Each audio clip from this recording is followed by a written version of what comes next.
This is why you don't put me in charge of stuff. Yeah, pretty much. And at ArtIswear, we're consummate professionals. Yeah, we're never sarcastic or bitter or angry. Yeah. I mean, we're never real sarcastic. Well, I don't know. I think if you're not sarcastic, I would check for a pulse, and I'm pretty sure I'm made up of 99% sarcasm. What's funny is, I think people think that, you're the sarcastic bitchy one, and I'm really the one that's, a lot meaner. Yeah, IRL, you're extremely mean, and I'm kind of... I'm not extremely mean, I have a low crap tolerance. That's very true, and I can put up with a lot, surprisingly. You actually even kind of like the abuse. No, wait, I didn't. I mean, hey, baby. How's it going? I'm Katie Gibbs. I'm Vanessa Van Alstine. That's Vanessa Van All drinky drink too much in the morning, Steen. What's funny is I haven't been drinking, I haven't been smoking, I've just had enough caffeine to kill a cat. I can see around corners. And this is ArtIswear. So today's podcast topic was supposed to be our Christmas podcast. Happy belated holidays. Yeah, it's somebody's child got all of the plagues. It's not my fault. No, your children are just germ vacuums. Especially the oldest one is please let me get all of the infections and have to go to the emergency room in the middle of the night. I'm pretty sure that her immune system does the French militia aerobics where it's just drop gun, raise hands. What's funny is she's the one that actually eats vegetables. She likes cauliflower. Yeah, whereas your other child I think mostly exists off of bread and air. Hot dogs, because he's going to be preserved with nitrates until he's 70. So yeah, there's the, I don't know. Welcome to the random diatribe that is ArtIswear. So we had a little social media survey and asked you guys who you wanted for the late season Miss Holiday. For the holiday podcast. Let's call this the Boxing Day podcast, because it's the after the holidays, and this is the podcast that you didn't really want but somebody gifted to you anyway, so now you're just gonna pass it on to your friends. And most Americans were Boxing Day, what what is okay. The British made something up that's on our calendar for some reason. Imperialism forever. So the three options were Courier and Ives, Thomas Kinkade, and Norman Rockwell. And the big winner is... Bing! Thomas Kinkade? I think y'all wanted to hear us eviscerate him. She sounds so sad and disappointed, but I am so excited to tear him apart. We'll tear your soul apart. I will pump you up with the knowledge of marketing. Yeah, maybe we had way too much caffeine. The doctor finally put me on Adderall. Finally. So this is me calmer. You're welcome. Yeah. Whereas I once thought my husband's ADHD medication was his heartburn medication, because needed that. And yeah, I kind of spun around the apartment. I'm going to take a nap after this. I think that's going to be lovely. So, I also, every time Thomas Kinkade gets brought up, I remember my biological father one Christmas was, trying to teach me about real art and the reason that you make real art, and he's a very religious person, so apparently he had bought me a Thomas Kinkade calendar, which his wife made him return because she'd heard me complain about Thomas Kinkade. It was the second year of my 3-year master's program. Yeah. So. Alright, who was Thomas Kinkade? He was a guy. He was a guy, he did things. He was born in January 1958 in Sacramento, California. Thank you, California. California. It's the land of nuts and honey. That's accurate. It's the land of Cheerios. He apparently actually attended UC Berkeley and Art College of Design in Pasadena, which are both actually pretty, it's pretty good schools. UC Right. Berkeley does have a decent art department. That's not their strongest department, but Still good. yeah, it's still good. It's better than the one I went to. I love you, U of H. And he was married and had 4 kids, which were all named after famous, like, Dead people? painters. Okay. His married life's not very interesting. Doesn't have a big influence on his art. He's not very interesting. I mean, sorry.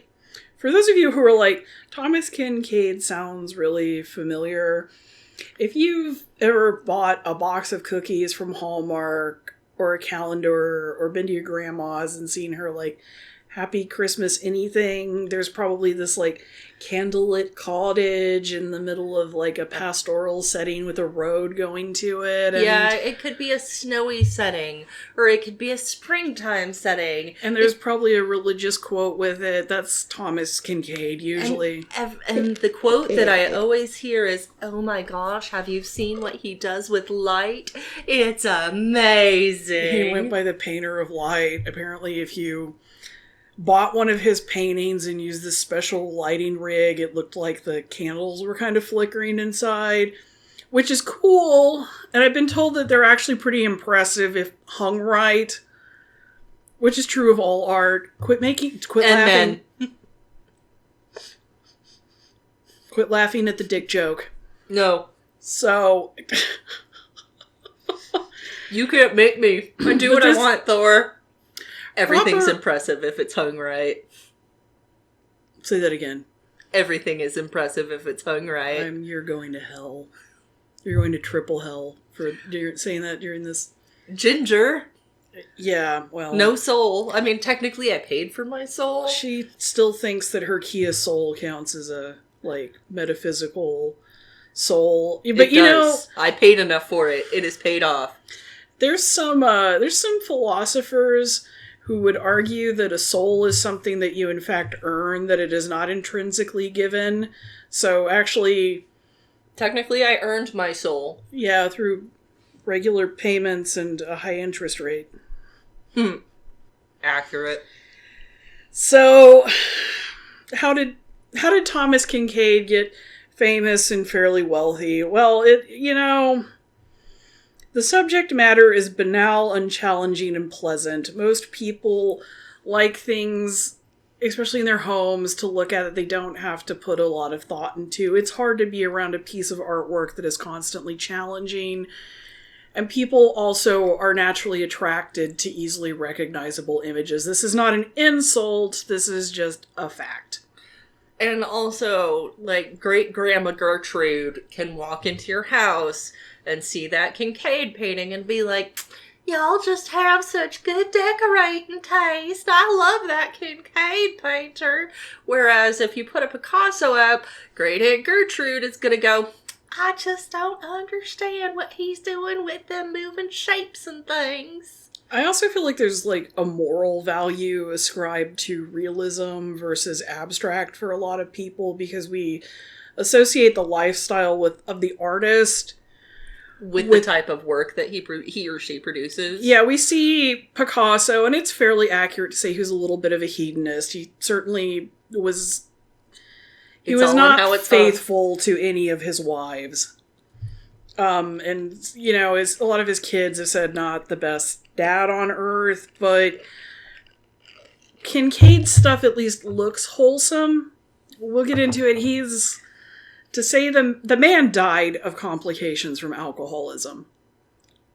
So he was not a saint, but how he made his money was Christian marketing. Kinkade was a devout Christian. And like I said, he died at 54 of acute intoxication and Valium. Holy dang. Don't mix your downers with your downers, and kids. Apparently he was also like weirdly attached to his mom. And there were a lot of public incidents where he like misbehaved or acted out, and it got like press because this is this man that's selling artwork through Christian networking, and that is a sleazy side of marketing. Like, as a web marketer, I do know, and I have questions I ask potential clients that kind of filter that, because some people will throw like a cross on something or a Bible quote or whatever and make it seem like they're real religious just to take advantage of the Christian market. And I'm not going to say Kinkade did this. Please don't sue me. But it is featured. It works. Pretty prominently. It works. And I refuse to participate in it. If you're a legitimate Christian company, I would work for you. If you're a legitimate Jewish or Muslim company, I will work for you. I'm not going to deceive people. Right. Is where I'm going with it. I think if you're a Christian, you need to be aware that this is a marketing technique that takes advantage of you and kind of takes some of that stuff with a grain of salt. Just because it has a Bible quote on it does not mean that they're... Yeah, and it's like... going to treat you right. If you like a Thomas Kinkade and you feel like the Bible quote adds to it and that makes you want to buy it, that's fine. It's your house, it's your home, it's your artwork, it's your money. I don't care. But... just know that you're being marketed to. Yeah, just be aware that that's made to appeal to you.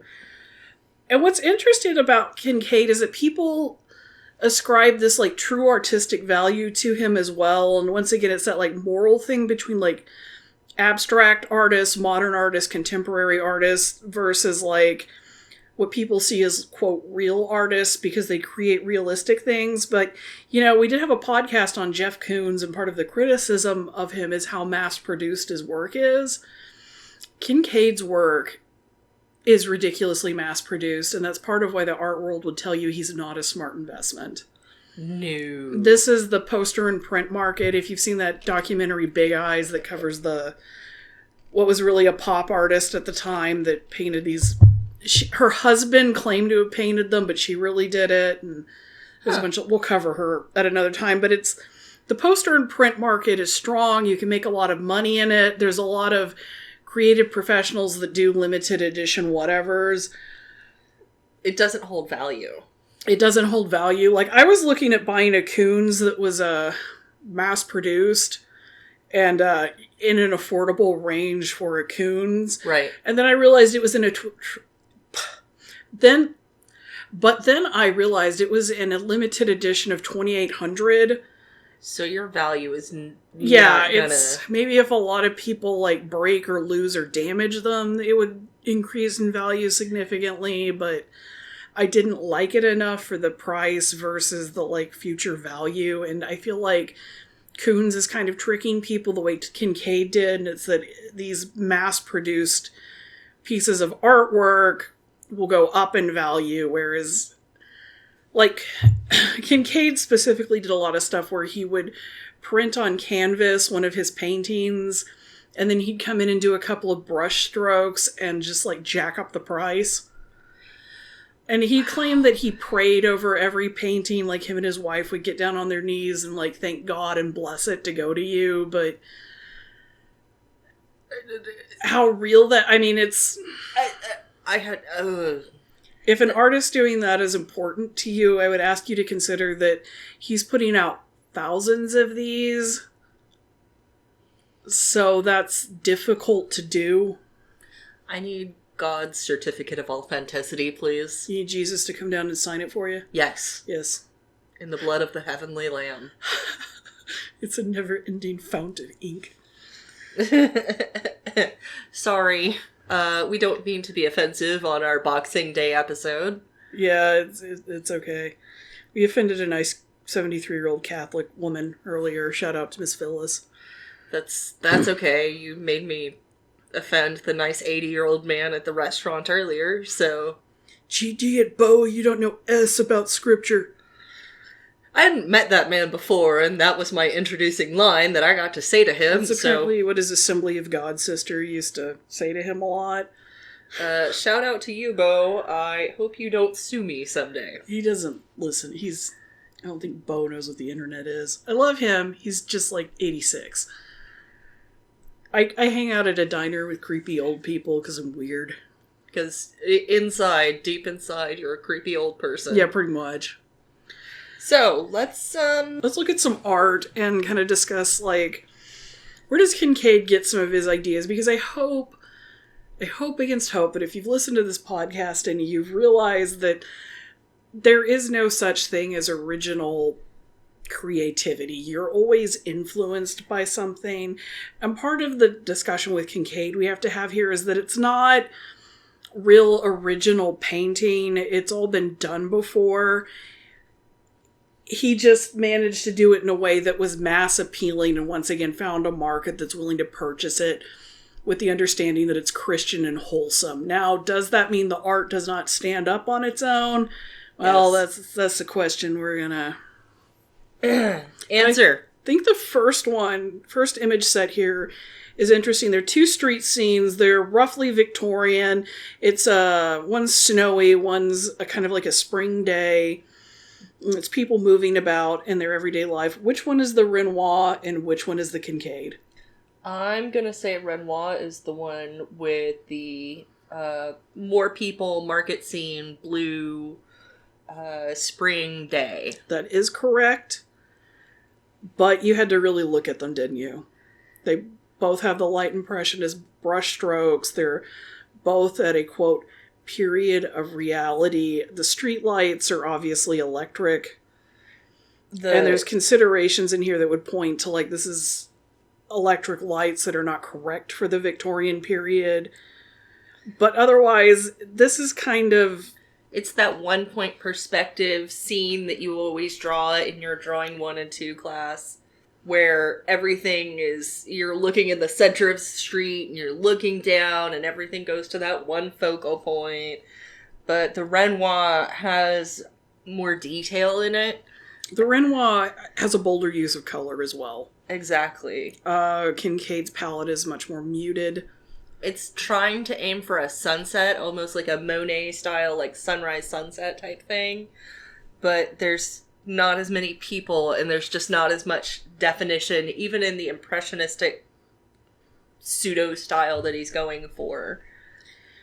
So the next one is Hopper, Wyeth, and Kinkade.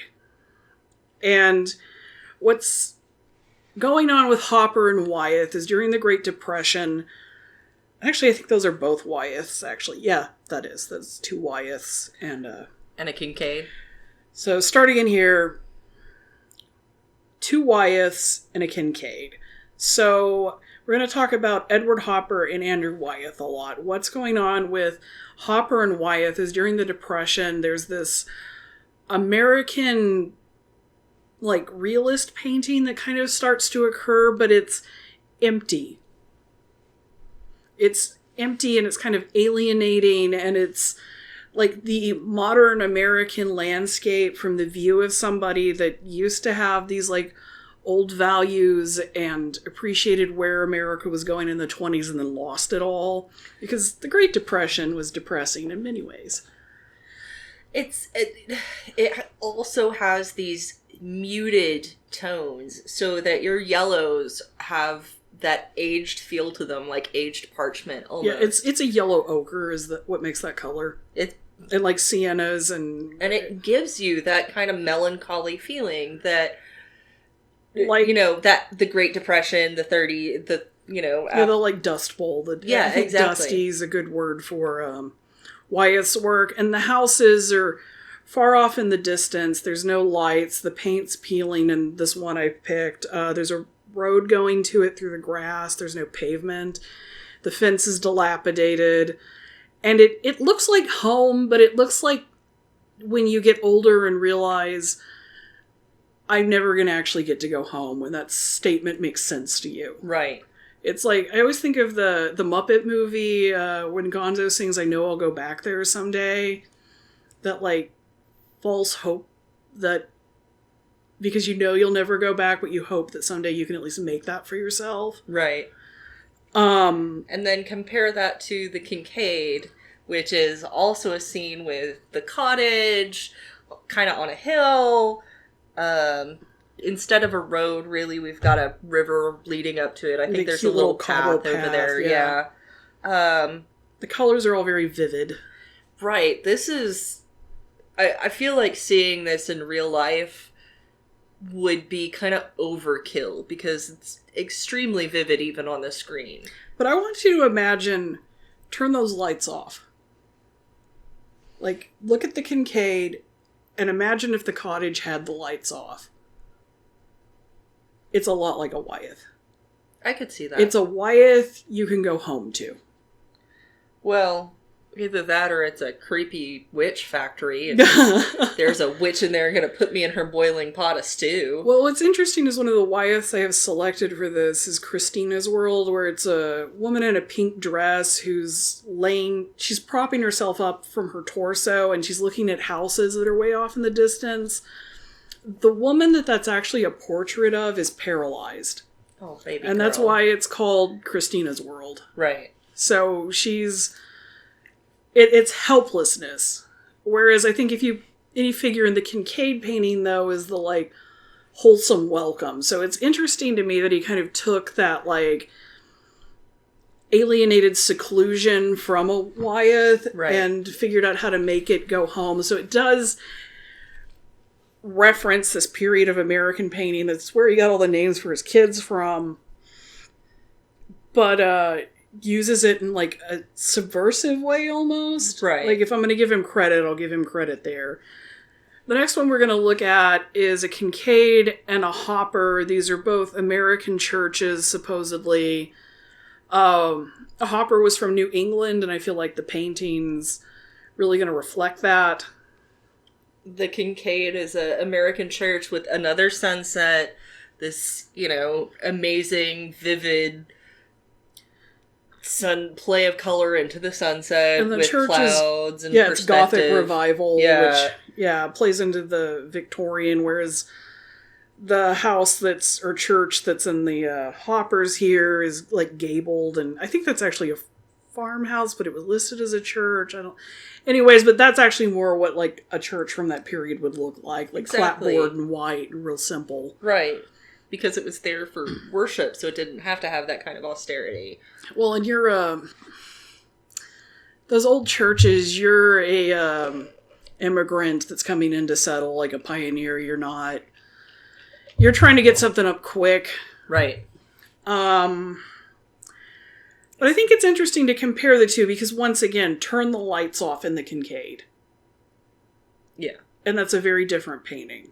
It's a painting that's a lot more like the Hopper, which, if Edward Hopper is sounding familiar, his most famous painting is the Nighthawks, which is a bunch of people at a diner in New York, and it's very, like, green and... Yeah, it's that late at night, like 3 people in a diner and the one waitress, and that's the only thing that's on, and you're looking...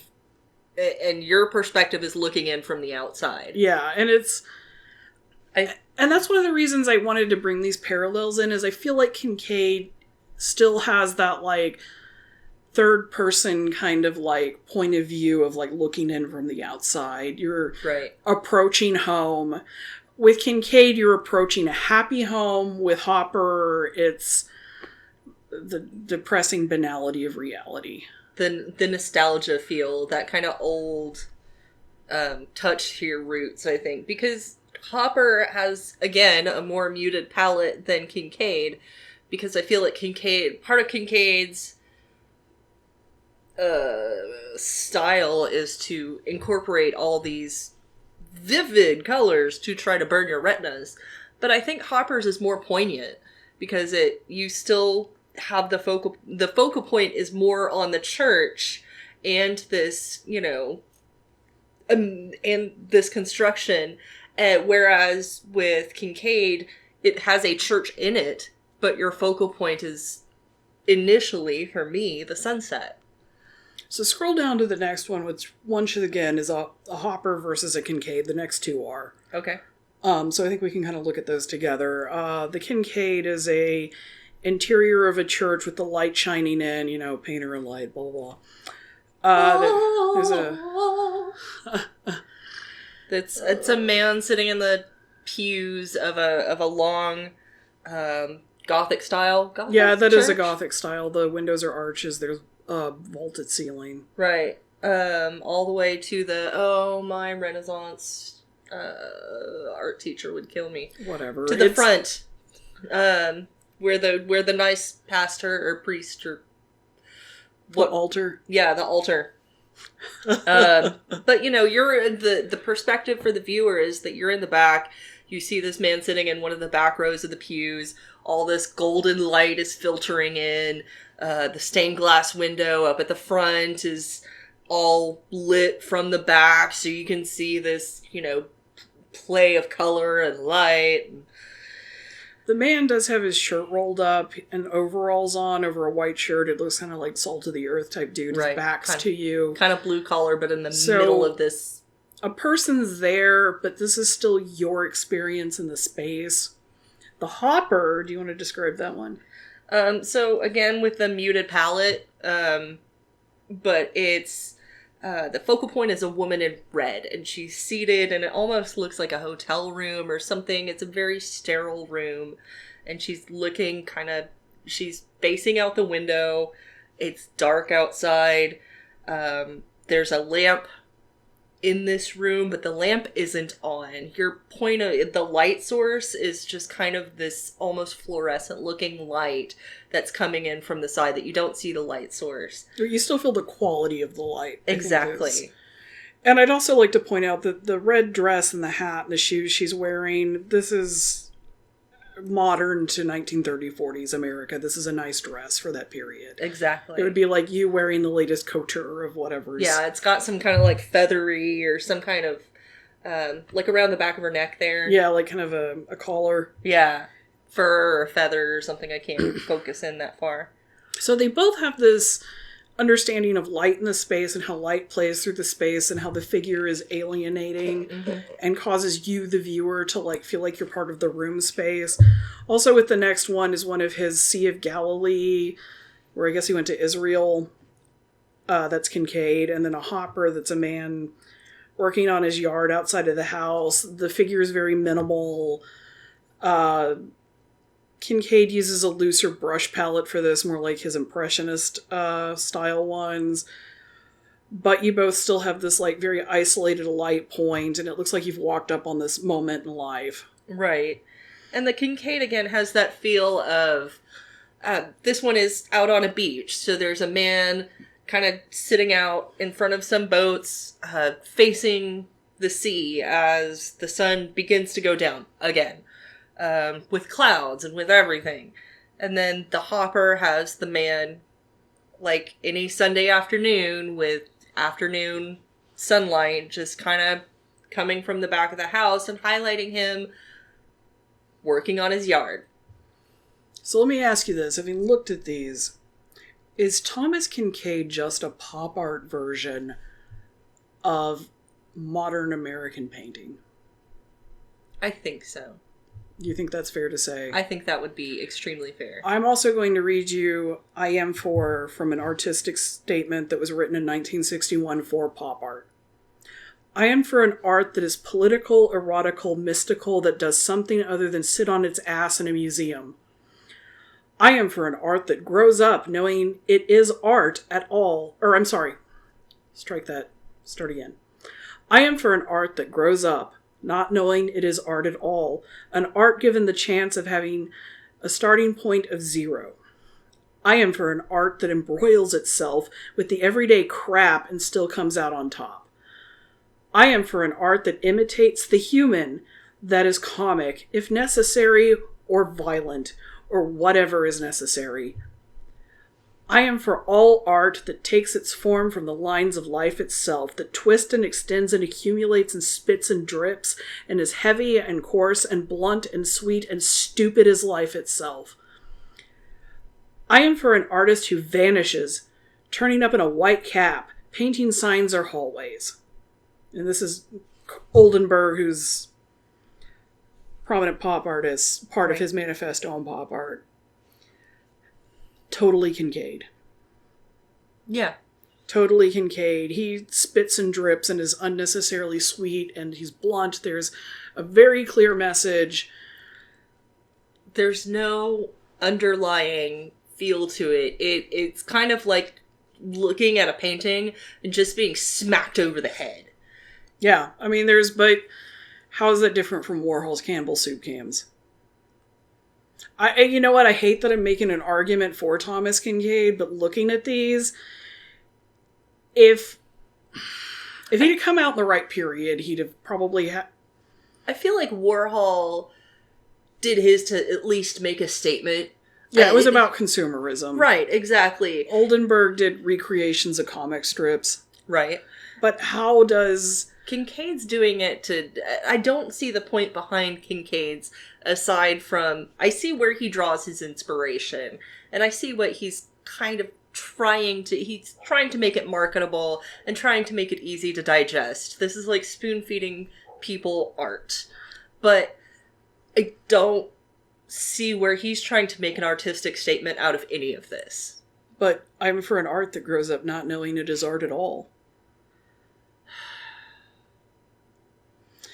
So is the problem with Kinkade that he's too self-aware? Or is the problem with Kinkade that he was out to make a buck? Or is the problem with Kinkade that he created a factory-like setting with this illusion of himself as this pristine Christian man that we like to tear down? I think that he probably had a good eye for color. And I can't argue that. I mean, he uses some vivid, bright color. And yeah. I think that his... I don't think technical skill is the argument here. The problem is intentionality. Exactly. And that's where a lot of the art world gets caught up, is they have a problem with somebody out to make a big buck. That's part of their problem with Koons. That's part of their problem with Hearst. That's part of their problem with Kapoor. I'm not upset with people trying to make a buck. But this is... So if that's not the problem, is it that it's just too saccharine? And that you don't like it? Or is it that Thomas Kinkade somehow embodies something that we kind of hate about ourselves as artists? I'm definitely upset with the saccharine. I'm not even gonna lie. It's irritating because it feels like he's making it too easy for me. If I can look at it and process it and move along, it is... That right there is too easy. So why does the easy make you mad? Because it feels like he's being patronizing. He is being patronizing with his painting. So you feel like his paintings mansplain? I feel like his paintings are mansplaining art, yes. I try not to crack up at that. No, it stays. Thomas Kinkade, the mansplainer of art. I feel like his paintings are patronizing, and I feel like if this is what America is going to embrace as our American artist, which if you do, please stop listening to this podcast because I will find you and I will smack you. Actually, you know what? Please keep listening to this podcast. Maybe we can try to open your mind to other art forms and see why they're also beautiful and important. Okay.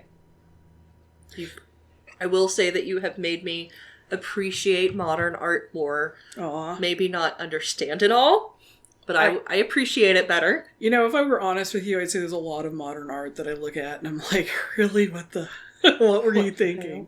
So, but yeah, I think that the core of my issue with Kinkade is it feels like it's patronizing. That's going to be where Kinkade is always controversial, is like, how authentic is this and how much is it just that it appeals to the masses? And there are artists like Norman Rockwell, who at first were not accepted by the art world because it is so mass appealing and it was advertising. Right.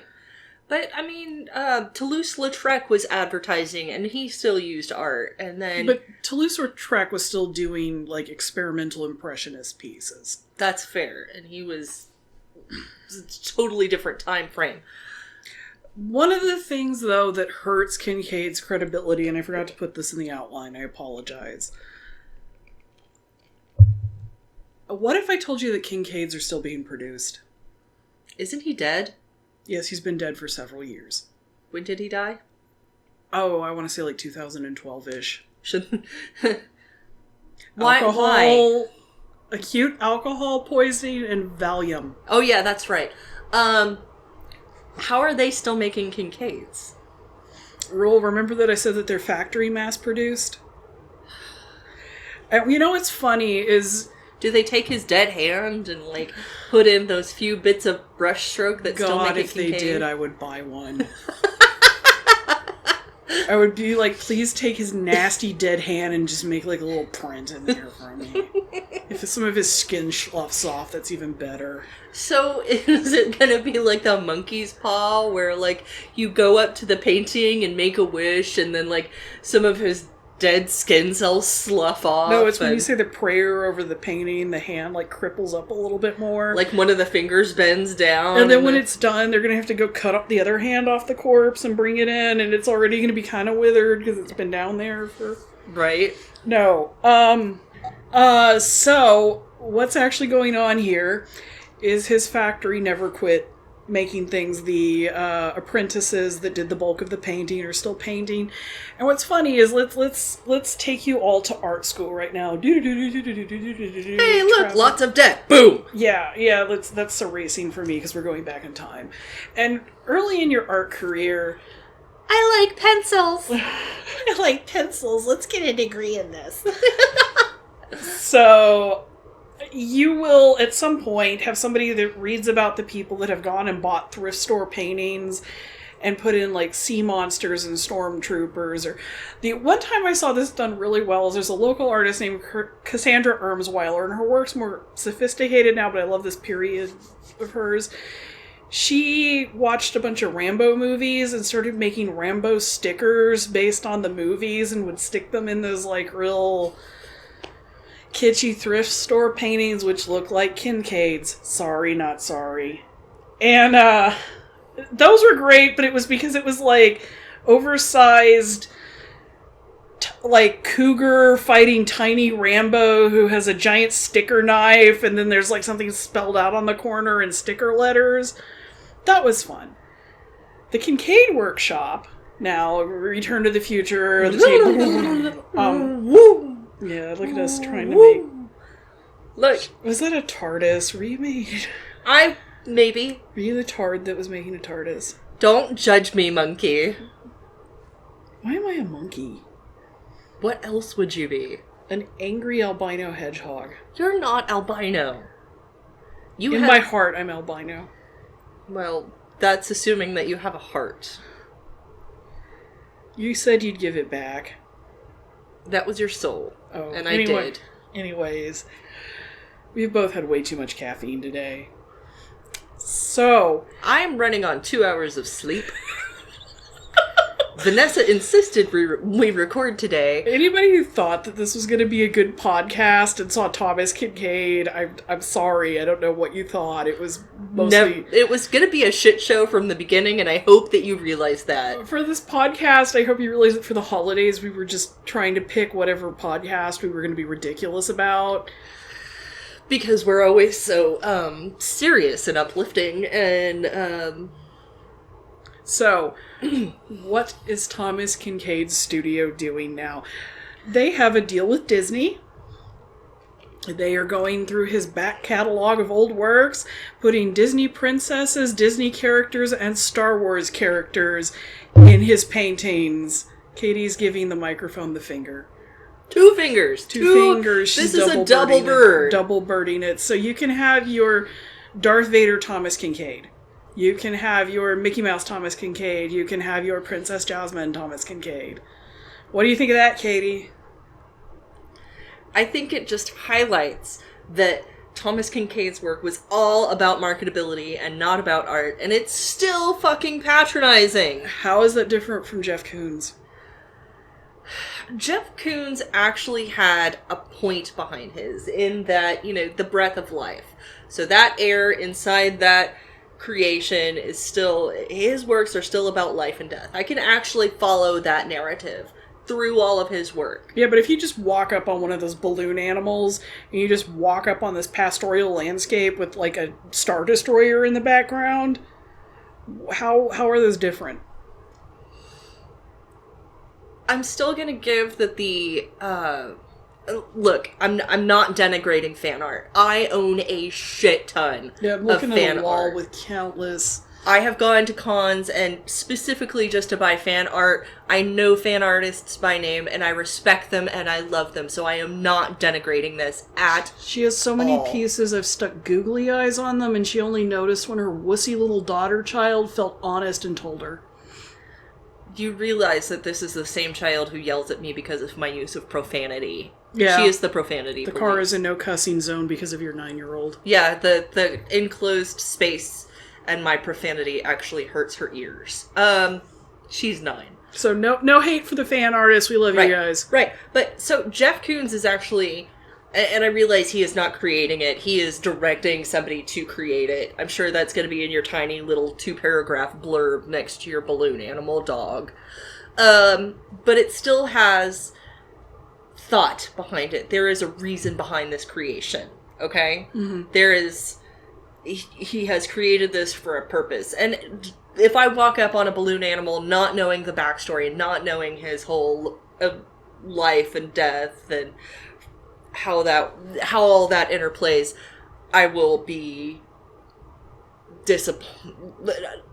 I won't think of it as wholly fine art, maybe, but I will understand that that is art.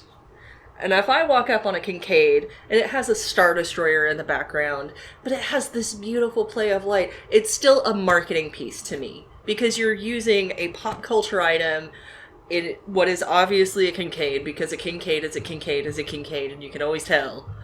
And it's still marketing. It's not fine art. It is not modern art. It is not...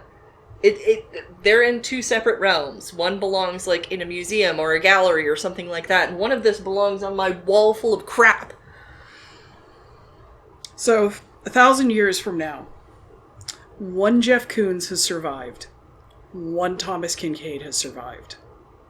Save the Koons! Save the world. No, I'm just saying, like, are they different? Does time change that? I'm gonna need more information about the 1,000 year. I mean, are we in a post-apocalyptic? Is that the only 2 things that have survived? Do we have knowledge of pop culture items? Do they know what Star Wars was or Disney was? I mean, has Disney taken over the world? I need to know this before I make a valid decision here. I can't, with these 2 points of input, I cannot tell you. I just assume society progressed as it's going to progress, and this is a point where you're in a theoretical museum, and you walk up, and there's Jeff Koons' inflated lobster and a Thomas Kinkade, and they're in pretty good shape. So you still see the like bright metal red coating on the metal inflated thing, and it probably lists materials and dates, and you see these guys were creating things at roughly the same time because they're roughly the same age. Right. And it's about marketing and pop art and kitsch and the next stage of those things. I would still expect to see the Koons in a gallery of some sort. I would assume. No, they're both in the gallery. Why are they? They're next to each other. That's dumb.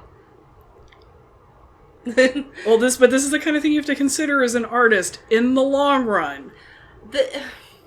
And does the fact that you have the hand of Thomas Kinkade, and I don't mean the creepy monkey paw that's withering, I mean like the actual... So this is something he created in his life. So the hand of the artist, like Greenberg wrote about, has continued past his death and continued to make work. What does that say?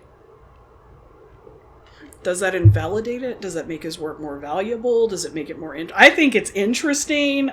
I laughed and kind of gave my monitor the finger when I saw those up for sale, because they're all very much dated after his death. Yeah. I don't think he would have gone for that in life, but estates have weird control. How does he pray over them if he's dead? We discussed the monkey paw. Do we have to go back and rewind that and play it for you again? But that's just me making wishes. That's not him making prayers. When artists die, their estate is taken over, and I'm assuming his family took it over, even though I think he was separated or divorced from his wife, so it was either her or one of his kids. Do they make the prayers? I don't know, but they're making these decisions. I need prayers. It's not a Kinkade if it doesn't have prayers on it. Well, that's another interesting argument. How important was the religious aspect to this work, and does the lack of that ritual rob it of a quality that was intrinsic to the work? Not for me. I mean, I just said it did, but I was being facetious. Intrinsically, I'm not going to buy a Kinkade because I am not the demographic that they are marketing to. Well, what's really funny is on nerd blogs, I had seen these Star Wars paintings circled around. They just didn't mention that it was Kinkade. Yeah. Because you're thinking of them too now, aren't you? Yeah, I've seen them. Yeah, and you had no idea it was Thomas Kinkade. You're probably not shocked. I'm not. Even though it's not really Thomas Kinkade. Right. It's just... And so, like, what if Jeff Koons lives on after his death? I mean, they're still trying to make Leonardo da Vinci live on after his death. They're trying to, like, recreate things that da Vinci made or drew out. Okay, never say da Vinci. Here's a little art lesson. That means of Venice. That was not his last name. It was the place where he was educated and grew up. So you're just saying of Venice. Yeah, but you just need to say Leonardo. We all know who you're talking about. I love you. Yep. This is an art lesson for everyone. Just say Leonardo, don't say Da Vinci. I'm going to continue with Da Vinci because everybody knows what I mean. Except you. So they're still trying to create his designs from back then, and that still makes it a Da Vinci. No, it doesn't.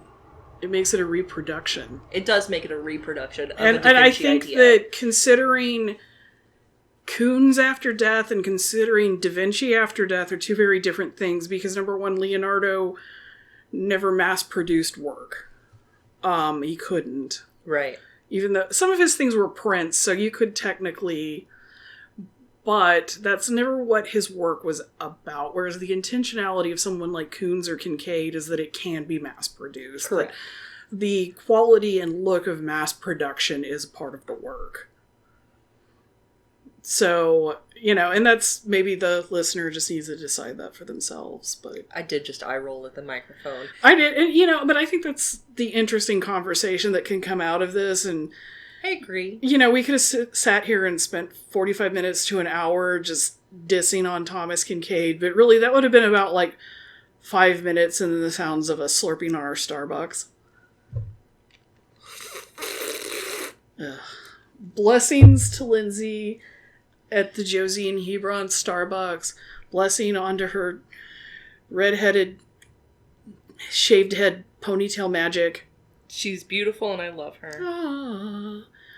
All right. Well, I think that pretty much wraps up ArtIswear. Thomas Kinkade's version. The Boxing Day version. The Kincrap version. Oh, I have problems with it. You know what? What are your problems with it? Let's do that. No, we've already discussed No, them. just, you know what?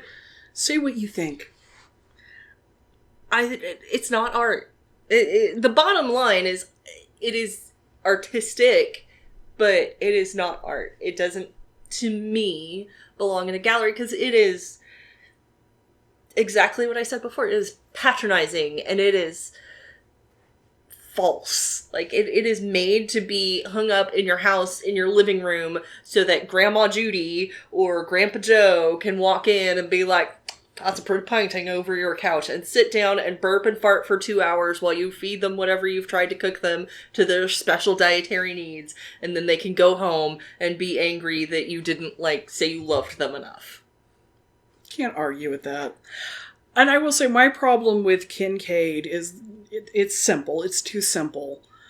And I feel like if you removed the Christian marketing aspect and you removed the Hallmark mass production aspect, because Hallmark's a very important part of the story. Right. And you take out his tagline of, the painter of light. If he never got that...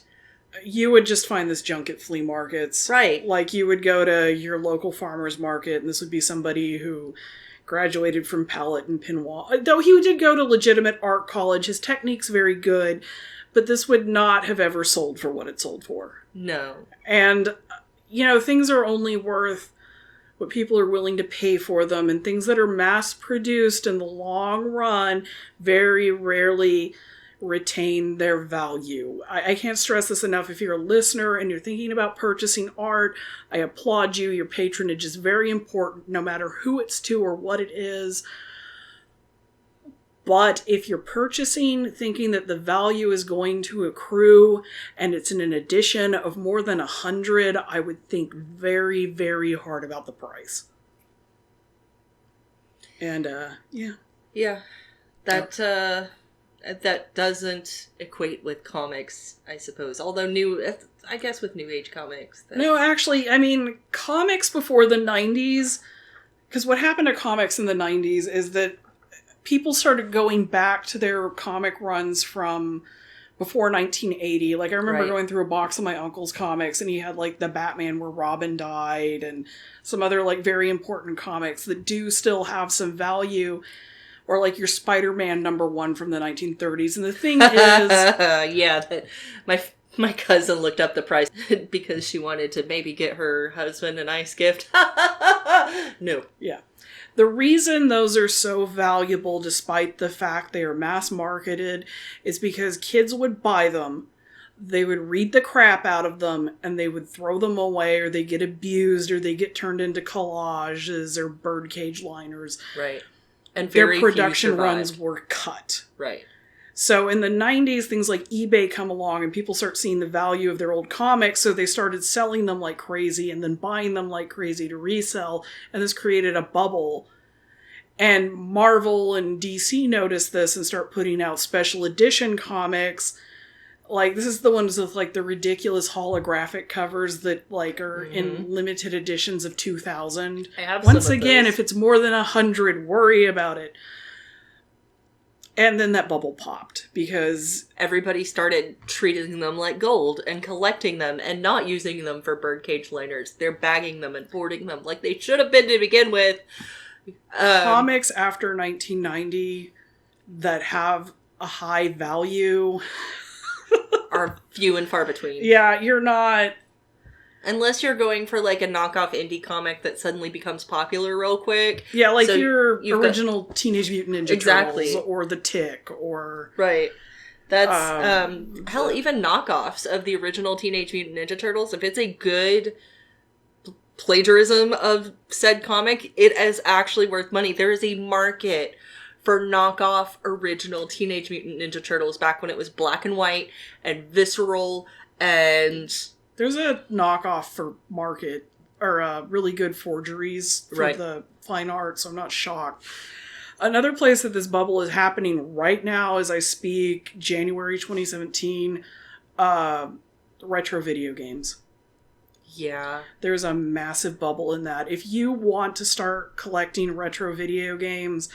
wait 2 to 3 years for that market to crash, because it's going to. And it's such a beating, because I enjoy the old Nintendo, and I think part of this is Nintendo's fault. They're creating this bubble because they released that new classic Nintendo, that $60 version Nintendo thing, where it has those 30, 40, 50 games, whatever it's got on it, on the console, and people are buying that thing like crazy, and then they're reselling it for $200. And so people try to go back to the old original 8-bit system that you had to, like, blow on your cartridges for, and now they're selling that shit for $150, $200, where it was like $20 a year ago. Nintendo always releases like that. Like, everything they release comes out in limited edition. They did it with those little Meebo toys, which I actually considered collecting for a while because I just like the way they looked. They're cute. Yeah, we have one. But and Nintendo's product design has always been very good. They're kind of the Macintosh of the game world, and they're kind of going the same way Mac is because of similar crap. And I'm speaking to this because my husband is a video game fanatic. We have a cat named the Wumpus who is named after an old Atari game called Hunt the Wumpus. He volunteers at the National Video Game Museum. He watches all of the video game update stuff. And so I either hear about it or have to watch it. And some of it's interesting, some of it's not. Anyways, it's just an example of how these markets blow up and then bust. Right. And people like Thomas Kinkade figured out how this worked, and they play into it. And you know what? Bully for him. Yeah. He found his niche. He exploited it. He made money off of it. He was successful. He apparently guzzled and popped a lot of that money. Whatever. Make better choices, kid. We're all sinners, right? Right. Right. I'm sure that's one of the quotes on his paintings. We're all sinners. Right? Question mark. Well, one of the things... Somebody please paint us or draw us a Kinkade, but I need it to be "We're all sinners," right, with a question mark, and it needs to be a skewed version of a Kinkade. The best one will go up on our Instagram. How's that? I want a drunken Thomas Kinkade passed out in the road. That's what I want. I feel so disrespectful saying that. Like, his kids listen to this, I would feel bad, but they know what their dad's like, and they're banking off of it, I'm sure. I'm sorry, kids. Anyways, one of the things I will say, our interviewee, Nestor Zaragoitia, who part 2 is going to be after this is released, hopefully. He's known a lot of famous people. He was a successful musician who, has a gold record. Yeah, he was on the punk scene, right? Yeah. He told me that one of the things you should always keep in mind about famous people is that whoever they were before they became famous blows up big time. So if they're like nice, down-to-earth people, they're just going to become more that way. If they're drug addicts who spend their money on ridiculous things, that's just going to get worse. So, never mind. I'll save my questions for later. All right. Well, this has been an episode of Art I Swear where we kind of thump on Thomas Kinkade. Thump the wump. Thump the wump. Thump your patronizing art. The wump. Thump your patronizing art. Thump the wump is what my cat Maple plays with the wumpus every night. I play that with my wumpus, too. This has been an episode of Art I Swear. Oh, wait. Did we sent out one Christmas card? We got one address. Camel, we love you. So Camel, if you got your card, there's we did our best with it, and we love you. There may or may not be a hidden penis. All right, this is this has been an episode of Art I Swear. I'm Vanessa Van Olstein. I'm Katie Gibbs. Art I Swear would like to thank Joe Giggs for our intro-outro. If you're looking for a not-too-kitschy DJ in the New York City area, please consider Joe Giggs. All samples taken from the Iridile project by the Conan people. Yay, Conan! Jillian Gomez producing. Check out her band, The Flying Buttresses, and Civil Press. Have a creative day. Bye!